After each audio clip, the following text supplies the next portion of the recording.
Hi friends, welcome to Mahika truths. శివాలయానికి వెళ్ళినప్పుడు పాటించవలసిన నియమాలు.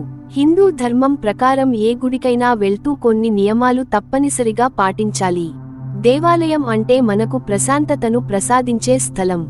అందుకే పండుగలు, ఇంట్లో శుభకార్యాలు ఏ ఆటంకం లేకుండా జరగాలని దేవుడిని కోరుకుంటాము. శివారాధన మోక్షానికి మార్గం. శివుని దర్శించేందుకు శివాలయానికి వెళ్ళినప్పుడు కొన్ని ముఖ్యమైన నియమాలు పాటిస్తే శ్రేయస్సు కలుగుతుంది. అవేమిటంటే, తలస్నానం చేసి శుభ్రమైన వస్త్రాలు ధరించాలి. నుదిటి మీద విభూది పెట్టుకోవాలి. అవసరమైతే కుంకుమను నుదిటి పైభాగంలో, కంఠమందు పెట్టుకోవచ్చు.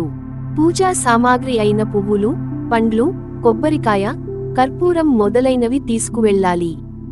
శివుడి దర్శనానికి ముందు ధ్వజస్తంభం దగ్గర మొక్కాలి. దర్శనం అనంతరం ధ్వజస్తంభం దగ్గర నమస్కారం చేయకూడదు.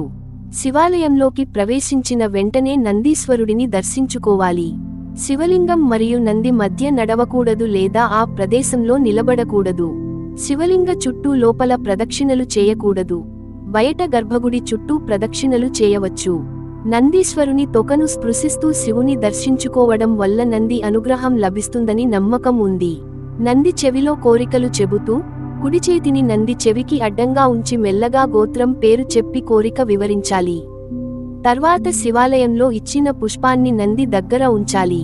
నంది కొమ్ముల మధ్యగా శివుడిని దర్శించడం వల్ల కైలాస ప్రాప్తి కలుగుతుందని శివపురాణం చెబుతోంది. దర్శనం తర్వాత దండం పెట్టుకొని, శివపంచాక్షరి మంత్రం జపించాలి. వినాయక దర్శనం చేసి, వినాయకుని స్తుతి చేసి, గుంజీలు తీయాలి. ఆడవారు గుంజీలు తీయరాదు. దేవాలయంలో దేవుని వెనుక భాగంలో కూర్చోవద్దు.